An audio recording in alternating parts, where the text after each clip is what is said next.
On Friday, following bipartisan criticism about the White House's focus on pressuring Russia on election interference, Trump is expected to convene a meeting of the NSC to discuss election interference efforts where high-ranking officials including Secretary of State Mike Pompeo are expected to attend. Further details, including Trump's planned remarks, weren't available. Defense of America's electoral system has traditionally centered around the security of election infrastructure, like voting machines and voter rolls. However, as indictments from special counsel Robert Mueller alleged, Russian operatives also seek to exploit weaknesses in the cyber infrastructure of individual political campaigns, while weaponizing social media platforms to spread targeted disinformation. Despite President Trump's reassurance last Tuesday that, "We're doing everything in our power to prevent Russian interference in 2018, Sen. Mark Warner, the top Democrat on the Senate Intelligence Committee, has said the White House isn't taking the lead. "I think it's an embarrassment that this White House has not made election security a top priority and has not put the kind of attention and focus on it that we need," Warner said on CNN's State of the Union. Guidance from the White House on an issue like this would normally come from the West Wing's NSC. But intelligence and congressional sources tell CNN that isn't happening. There's no overall strategy. There is no one in charge. "You have a lot of disconnected, discombobulated efforts that are quite frankly dysfunctional," said Brett Bruen, the former White House Director of Global Engagement in the Obama administration, who had also criticized that administration for not taking the threat posed by disinformation seriously enough.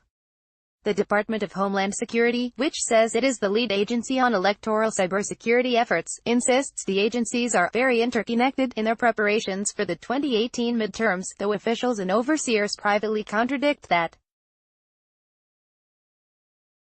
Turnover at the National Security Council, a lack of direction from the president and agency rivalries have kept different efforts at least partially walled off from each other. Meanwhile, social media companies that have been roundly criticized for allowing Russian disinformation campaigns targeting Americans run rampant on their platforms in the lead-up to the 2016 election are looking to the intelligence community for guidance for how to best prepare. The 2018 threat. Speaking at the Aspen Security Forum last week, FBI Director Christopher Wray said that while the intelligence community has not yet observed an effort by Russia to target specific election infrastructure as they did in 2016, information operations aimed at sowing discord and divisiveness in the country were very active. Multiple sources working in intelligence and national security tell CNN that there is no indication that Russia will assert itself with the same vigor as 2016. However, as Wray remarked on Wednesday, "We could just be a moment away from it going to the next level." The president's comments, particularly those made in support of Russian President Vladimir Putin in Helsinki, have routinely undermined their efforts, forcing some intelligence officials to draw ranks internally and debate whether or not it's better to stay or go. Even Trump's own intelligence chief, Director of National Intelligence Dan Coats, has warned of the constant barrage of cyber attacks on the U.S., including against its critical infrastructure. At Hudson Institute in Washington, D.C., he recently compared the current state of danger to the months prior to the 9/11 attacks, when agencies did not communicate sufficiently to combine resources and attempt to prevent tragedy. "I'm here to say, the warning lights are blinking red again," he said. DHS does not have evidence of the fact that anywhere near what happened in 2016, Coats later said at the Aspen Security Conference last Thursday. However, despite that, we absolutely have to. We cannot just rest on that assumption. The threat posed to 2018 candidates was made clear on Thursday, when Missouri Democratic Sen. Claire McCaskill confirmed a Daily Beast report that Russians had targeted her Senate computer network. The White House has often been on the defensive when accused of being underprepared or failing to be aggressive against Russia, pointing to instances when it has acted against Russia in the past but failing to lay out a specific plan for the future. President Donald J. Trump and his administration are defending the integrity of our election system, proclaimed the White House in a recent press release, though NSC and WH spokespeople would not provide specific answers on the all-of-government strategy to do just that in the midterms. Who's doing what? since the U.S. intelligence community announced in January 2017 that high-level Kremlin officials directed an aggressive and varied campaign to disrupt the 2016 presidential elections. Agencies employing people with skills in cybersecurity, counterintelligence, technology and foreign influence have doubled down on efforts to prevent it from happening again. The Department of Homeland Security is, in the lead, protecting election infrastructure, a spokesperson told CNN. However, it's unclear how actively states have sought guidance. While DHS says it has worked with every state, according to a White House fact sheet published earlier this month, only 18 states have requested on-site risk and vulnerability assessments, and only 34 states receive ongoing cybersecurity scans from the federal government. While DHS is in the lead in doing some work, one Democratic congressional source familiar with the matter said, there are still a lot of holes, including a lack of openness with states about cyber vulnerabilities in the voter registration and polling infrastructure, 90% of which is supplied by 3 vendors. West Virginia Secretary of State Mac Warner, who oversees elections in the state and is in his first term, told a meeting of local election officials on Monday that he pressured DHS to share more information with states about threats. Matt Masterson, a senior DHS election security official, encouraged local officials at the event to sign up to a new DHS-funded service that shares threat information. The FBI is leading the counterintelligence effort and stood up a foreign influence team earlier this year to monitor and counter election interference. The head of that unit departed recently to join the private sector, though the FBI told CNN its work continues without interruption. The State Department's Global Engagement Center, GEC, works to detect and counter disinformation campaigns outside the U.S.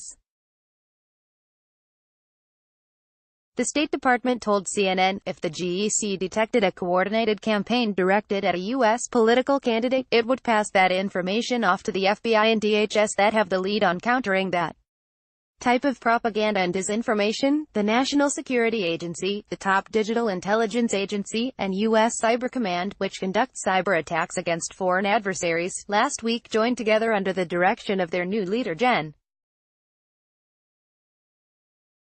Paul Nakasone to specifically counter Russian aggression prior to the election, according to The Washington Post. The agencies recently built a brand new center to host joint cyber operations between NSA and Cyber Command as well as foreign partners. However, Nakasone's predecessor, Mike Rogers, told Congress that he had not been given instructions by the president on responding to Russian aggression. Cyber Command is currently authorized to act in a wide variety of circumstances, including in war zones and against ISIS militants, one source familiar with matter told CNN. For broader authorities, Trump may need to issue a presidential finding delineating which targets are approved, something that could happen in secret.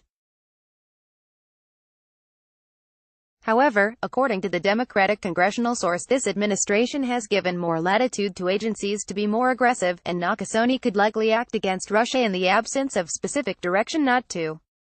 There have been some public successes in the ongoing effort.